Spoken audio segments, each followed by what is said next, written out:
We then get to watch the reign of this 7-year-old unfold. He reigns for the next 40 years. Good symbolic number there. And it's tricky because his name, it comes across in two different ways. Back in chapter 11, he kept being called Joash. In 12, he's called Jehoash. And in some ways, Joash is just a shortened version of Jehoash. It has the same Hebrew meaning. It's kind of Alexander versus Alex, okay? Or William versus Bill, just some shorter version of the name. And so call him Joash, call him Jehoash, whatever you want to call him king because he is one. In verse 2, Jehoash did that which was right in the sight of the Lord, all his days wherein Jehoiada the priest instructed him. Now that's great news. But I do wonder about the way it's phrased. If it means he's going to do right in all his days, why? Because Jehoiada the priest instructed him. I mean, he was raised by a father figure that was incredible. He grew up in the temple itself, for crying out loud. And here's this righteous father figure married to a righteous mother figure, putting their lives on the line to deliver him. Of course they're going to raise him well. And that would lead to a long reign with nothing but righteousness. Then again, it's kind of like, where do you put the comma in here? Where do you fit the phrases? What if he just meant he did that which was right in the sight of the Lord all his days, wherein Jehoiada the priest instructed him? In other words, as long as Jehoiada was there, he did what was right. As long as he had the right influence, the right voice sounding in his ears, then he did the right thing. Well, sadly, it was more of the second than it was of the first. Because as good as Joash began his reign, it ended in quite the nightmare. We'll see it unfold in this chapter. Verse 3, but the high places were not taken away. The people still sacrificed and burnt incense in the high places. Now, is that Jehoash's fault? Probably not. This is just, we got rid of everything else, but some sins are just seemingly impossible to eradicate. Well, don't give up on it. Now, to this point, so far so good with King Jehoash. Here he commands that all monetary offerings be brought to the house of the Lord, not to build his house. I learned that from great-great-great-great-great-great-grandpa Solomon, but to repair the house itself. I mean, I grew up there. I saw its disrepair. And in spite of all that Jehoiada did, the priest, and Jehosheba, my mother figure, to try to sanctify this place, it takes offerings of righteousness from the people, and they just weren't doing it. It takes righteousness on the part of priests, not to skim anything off for themselves, but to give it to God as was intended. And King Jehoash, in this righteous stage of his life, the first part, he makes sure that all of this is going to go to repair the temple. In verse 5, he says, let them repair the breaches of the house, wheresoever any breach shall be found. Anywhere. Think about that in terms of your own body being a temple, or your own relationship with God being embodied by a temple. Here's a metaphor. Any breaches there? Any chinks in the armor? Any places in your spiritual life that you have allowed to fall into disrepair? And that's true. I'm not pointing fingers except at myself. We all have places that need some work. And if we ask, Lord, is it this? Instead of just, Lord, is it I?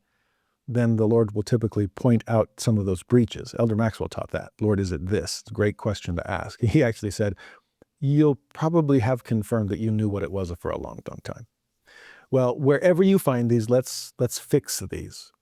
In the Chronicles version of this, by the way, another great detail, chapter 24, verse 4 and 5, Joash was minded to repair the house of the Lord. That's beautiful. You got to be minded to do it. It's not going to happen accidentally or unintentionally. You have to search for those nooks and crannies. You got to shine the light of the gospel into the dark recesses that you didn't want anybody to know about. If there are breaches, something's going to come in. This is covering the ark, pitching the ark within and without with pitch. Any water that comes in is going to spell the sinking of the ship. So we've got to do better. We've got to be minded to do this. And King Joash was. Keep going in Chronicles. He gathered together the priests and the Levites and said to them, go out unto the cities of Judah and gather of all Israel money to repair the house of your God from year to year, and see that ye hasten the matter. Now this part ends with this sad sentence, howbeit the Levites hastened it not. So he was more urgent than they were. He wanted this thing done. If anybody could call the house of God his own house, it was King Joash. And he just wanted it fixed for God's sake and for God's glory. He was minded to do it. In fact, one big difference between the King's version of that and the Chronicles version of that is the level of proactivity. In the King's version, it's like, hey, anybody who comes to the temple to make offerings and sacrifices, make sure the money that they give goes to the temple, okay? But in the Chronicles version, it's, no, you go out among the people of Israel and ask them for offerings and sacrifice so that we can fix this thing as quickly as we can. Now, they both might have been correct. Perhaps the Chronicles version was Joash's attempt to get this thing going, but the King's version described the response of the Levites, like, well, we'll let them come to us, okay? Either way, he wanted it done quickly, and the Levites weren't working fast enough. Well, King Joash finds out about that, and he's frustrated. Why is this taking so long? So he calls for the priests. He tells them, from this moment forward, any money that is contributed, all of it's going to go to the temple. None of it's going to go to you, okay? I mean, if they're bringing animals, and of course you're going to be able to eat and provide for your families food-wise, but as far as money, it's all going to God. Is that sufficient motivation to get this thing going as quickly as we can? And that makes me wonder, in my own life, how high am I prioritizing the temple or repentance or building the kingdom? How proactive am I? Am I just, well, if an opportunity presents itself, then sure, I'll serve. Or am I out looking for ways to make a difference, right? Am I putting the temple above other things and making sure God gets the priority here? Well, back in the King's version, we're now in verse 11 and 12, they gave the money. It's all been pouring in. It worked, okay? The money is pouring in, and they gave the money, being told, all accounted for, into the hands of them that did the work, that had the oversight of the house of the Lord. And they laid it out to the carpenters and builders that wrought upon the house of the Lord, to masons and hewers of wood, and to buy timber and hewed stone, to repair the breaches of the house of the Lord, and for all that was laid out for the house, to repair it. I love the list of temple workers there. If we're going to fix every breach and repair every hole, then we're going to need carpenters and builders and masons and hewers and you name it. It's all hands on deck. And they all came. And they were all given whatever they needed out of this treasury of consecrated goods to be able to help them accomplish their goals. Now, if you're the temple here and there are cracks in your foundation, if there are missing window panes, if there's some roof shingles that are letting some water in, whatever damage to your spirit, to your mental health, your physical health, your emotional health, whatever it might be, God cares about every part of you and wants to fix everything. And I'm grateful for the list of workers that he makes available to us. For us, that might include family, friends, leaders at church, ministering brothers and sisters. It might go beyond that. We might need there's some difficult carpentry and masonry work that I can't really pull off on my own. Remember back in the old days when members of the church would build the chapels? I'm so glad we don't do that anymore because I feel safer inside a building that was built by professionals. And so perhaps what you need to fix your temple is a therapist, a psychologist, a psychiatrist. Maybe it's a marriage and family therapist. Maybe you need an addiction recovery counselor. My wife has changed lives through her expertise. Maybe it's an institute teacher here and there, or some kind of religion professor that can help teach you things that you needed to know. There are so many resources out there that are willing and able to be able to come to your aid. And if we will have the humility to seek out that kind of help, wherever it's needed, then yes, we can shore up every breach and we can find full healing. In verse 15, I love how they're described, these workers. Moreover, they reckoned not with the men into whose hand they delivered the money to be bestowed on workmen, for they dealt faithfully. They weren't even worried about having to account for every penny. They kind of let the accountants off the hook because everyone, all the overseers, all the workers They had the right motivation, and so they weren't doing this for themselves. They were completely honest in all that they did. And an honest day's pay for an honest day's work, because they knew that the ultimate overseer was the Lord, and they were there to consecrate to his cause, his kingdom. Now, in the Chronicles version of this, we get one last glimpse at Jehoiada, that wonderful priest that raised Jehoash in righteousness. 2 Chronicles 24, 15 and 16. But Jehoiada waxed old. Perhaps Jehoshaphat has passed on by now already. But the priest is old. He was full of days when he died. 130 years old was he when he died, and they buried him in the city of David. Notice this, among the kings, because he had done good in Israel, both toward God and toward his house. I love Jehoiada for this. Buried among the kings? But you weren't one. Oh, you were in spiritual ways. We saw wicked kings buried away from the kings because they don't deserve to be in that royal company. Well, here's a priest that deserved to be there. Think about it, though. Not a king, not a traveling prophet like we meet with Elijah and Elisha. Not a miracle worker like we saw from those mighty men, but he lifted where he stood. I was the high priest in Jerusalem, and I stayed in Jerusalem. I stayed in the temple.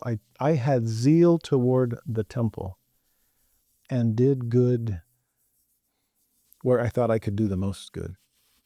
Unlike the one we saw earlier, as far as a tomb epitaph, that he departed and he's not even missed, that here he did good in Israel.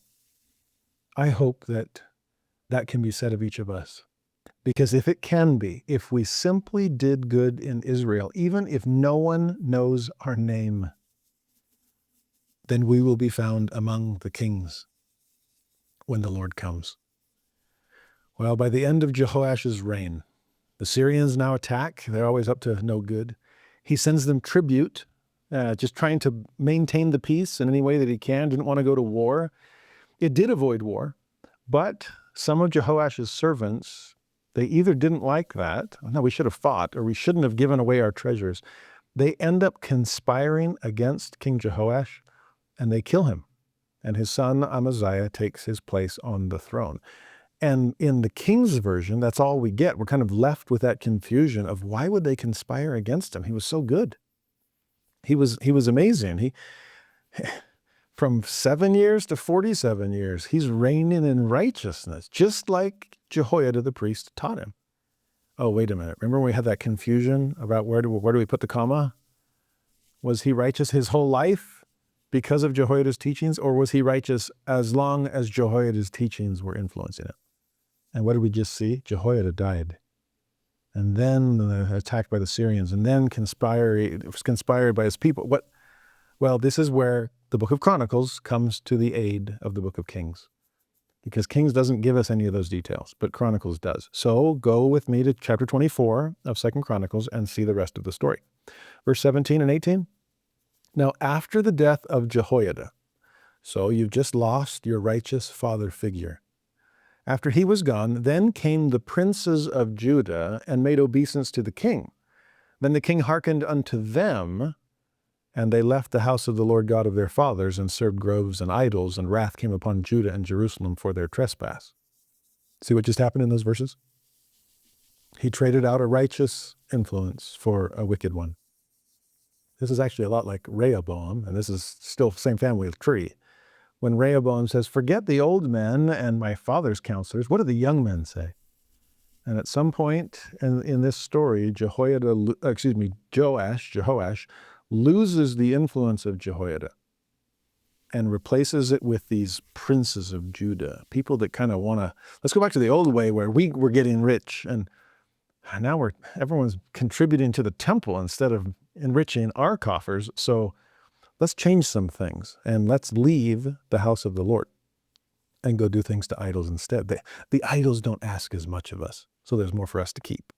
Keep going in 2 Chronicles 24. Verse 19, yet he sent prophets to them. God did not give up on them, to bring them again unto the Lord. And they testified against them, but they would not give ear. I think that's a beautiful verse to interrupt the decline of the kingdom of Judah under a more wicked, a declining King Jehoash. that God is still trying. He's still interjecting himself into the conversation. He's calling prophets to go and cry repentance. Will they listen? Will they not? Well, here they do not. And that spells disaster. Because in verse 20, the Spirit of God came upon Zechariah, the son of Jehoiada the priest, which stood above the people. So speaking of prophets being sent among them, well, here's a priest being sent among them. This is the son of your father figure, Jehoash, which makes him your brother figure. Will you listen to him? Because he has the Spirit, even if you've lost it. He's taking the place of his father, and he can whisper righteousness in your ear if you'll listen. Well, unfortunately, what happens? Zechariah says to the king, to these princes, "Thus saith God, why transgress ye the commandments of the Lord, that ye cannot prosper? Because ye have forsaken the Lord, he also hath forsaken you." You see, if you're turning away from the temple and turning to gods that don't ask anything, is it because you want to prosper? That's not how prosperity comes. Remember what our ancestor King Jehoshaphat said? That if we'll believe in the Lord, we'll be established, and if we believe in his prophets, then we'll prosper. You want to prosper? Then trust God and his servants. And I'm that servant now. Believe me, repent of your sins. Why would you go against him? Because as you forsake him, he will forsake you. I'm afraid he already has. Well, if they didn't respond to the prophet's cries to repentance before, how are they going to respond to this, which is so much more specific and direct to them? Well, not well. Verse 21, they conspired against him and stoned him with stones at the commandment of the king in the court of the house of the Lord. Thus Joash the king remembered not the kindness which Jehoiada his father had done to him, but slew his son. And when he died, he said, "The Lord look upon it and require it." That's the downfall of King Jehoash. The conspiracy, he's conspiring against the servant of the Lord, his brother figure. This is Cain all over again, to murder and get gain. We keep seeing it over and over. We'll see it more next week. And in this conspiracy, at the king's command, they kill him. Maybe he doesn't want to get his hands dirty himself, but sends his servants to go do the dirty work. And where does it happen? In the court of the house of the Lord.